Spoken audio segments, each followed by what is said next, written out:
of Jerusalem in the New Testament appear to describe Hadrian's rebuilt Jerusalem of the 2nd century, and it wasn't actually Raphael until 4th century AD. So where is that evidence? From the Christian Union, please.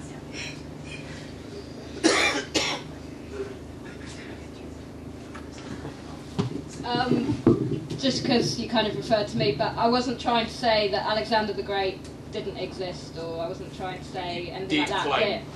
But okay, well, maybe I read something that was inaccurate. I apologise. According to evidence, it's not only the Bible. There are scripts that have been found. There are former things. I think Bex is going to elaborate on that. But there were previous sources. Okay, I can't name one because I don't have a good memory. I'll get Bex to go. Hi. Okay, when it comes to, like you said, Alexander the Great and stuff, it is true. In terms of the actual evidence we have today, because that's the most important thing, you need to be able to look at a piece of evidence today for yourself, and then say, okay, this is what talks about Alexander the Great. If the only thing we have is from 400 years after his life... We don't. We have contemporaneous accounts of battles of Paranea and battles of Gaugamela. Okay. Right. As far as I'm aware, in terms of historical evidence, which is widely accepted, it's only from 400 years later. Even if you say point that dates back to his reign. This is not a conversation, please. Yeah. Question and answer. Also, you mentioned 300 from Christianity. There's well over 30,000. So when you're looking at the volume alone, there's more stuff about Christianity than there is about Alexander the Great. Ask for contemporaneous sources. Okay, sources, and even when you talk about accurate sources, you can still look at other writers who are not Christians, who I talked about before. People who I named them before. If you want me to tell you the same name. Okay, we're going to get away from this question because we're going to get Eusebius, the forgery by Eusebius. No, more points from you. I will take the next question. No, Phil. Can I take the gentleman in the white to the back? Which is to the Christian Union. You mentioned a lot in your speech about one of the reasons that people follow the resurrection is, the reason that people put behind believing it is they had a strong belief and they wouldn't have given their lives if they didn't have this strong belief that Jesus resurrected and died for them. But I want to know how you can sort of claim that to be a reason to believe in Christianity itself, or that whole resurrection thing, if there are other religions in which people will give their lives for a completely different message. How can that be a valid reason to believe in resurrection? Response? Okay, well, I think people give their lives because they have a faith in God, which all these religions have. And the specific example I was saying was that with the resurrection, people, for example, Jesus' brother, Paul, who persecuted them, all these people, they completely turned around, completely transformed. And for me, that is a big... And sure, there are the other religions, but I think that's another debate. And I think they are all people who will die for it. They are dying for something, for a God, for some higher being. And there are different correlations between the different religions, and I think that's a different debate, though, because it's whether... This is with the Atheist Society that don't believe in any of them. But we can go into that if... Okay, thank you. The next question, lady. Yeah. Okay, you said that there's no evidence, but I would say that, this is going to come on to a question. I would say that the most evidence is that there's power in the name of Jesus, and I'm fed up of hearing about things that happened back in the day, and you told me there's no miracles today. But I'd like to ask the board if it would be okay if there's anyone here that has physical pain that I can pray for, and then we can prove it.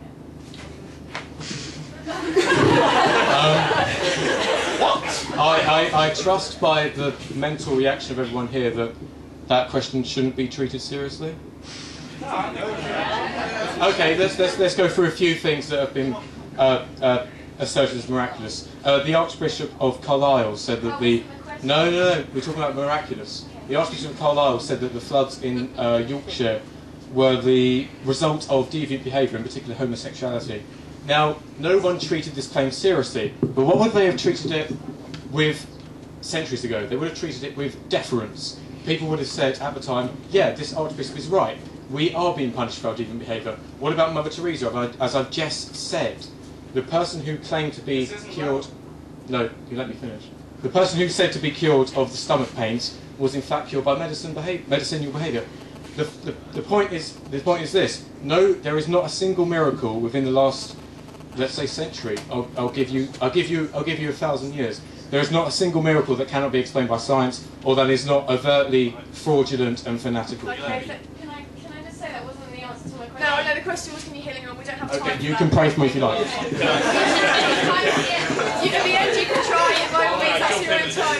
Right, you have 2 seconds, then take the next question. I'm just going to respond directly to your thing.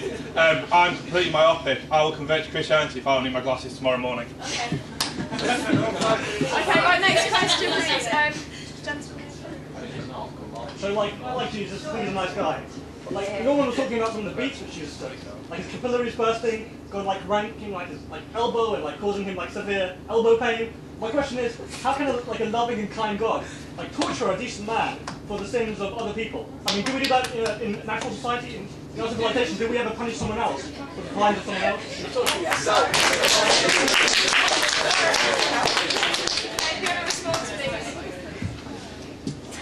Your question is amazing. I love it. Right, okay, sorry.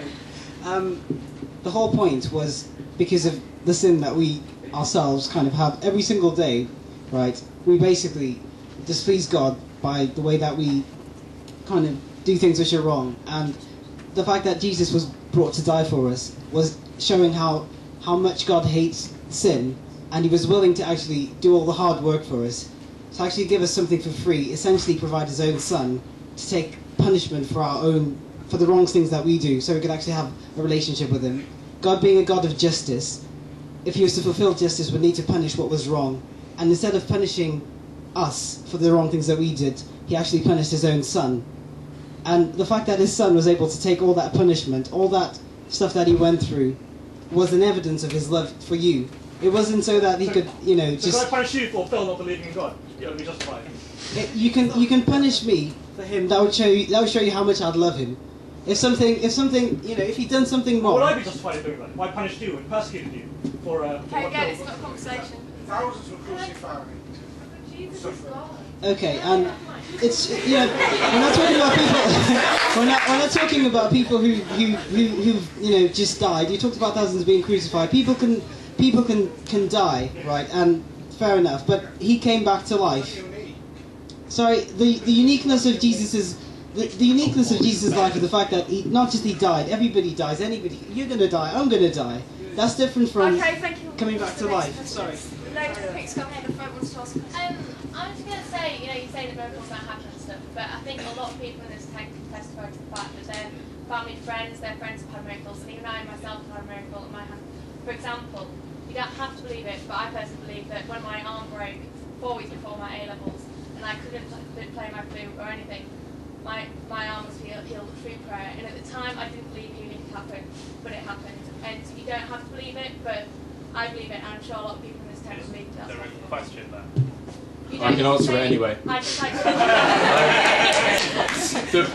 Okay, well, your miracle begs the question: what about all the people who were dying who were not healed? And Christian, you should be teaching this to everyone you know. If you're not a Christian. There's no evidence whatsoever of miracles. All you do, the theists, people who believe in miracles, you create the problem for yourselves when you say that God intervenes in human affairs, but, for example, does not intervene when there is a massive tsunami which kills 250,000 people in the poorest places in the world. And God doesn't do anything about that. But God will intervene. But God will intervene when you've broken your arm. Okay, So you have to believe. No, you have to believe. No, I need to finish this. You have to believe. One of two things. You believe that. 10 seconds. The laws of nature are suspended in your favour, or that you're under a misapprehension.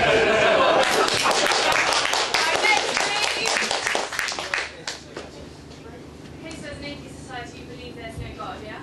Yes. There is no God. Don't believe there is a God. May I see your 100% accurate unbiased evidence, please? I'll take this.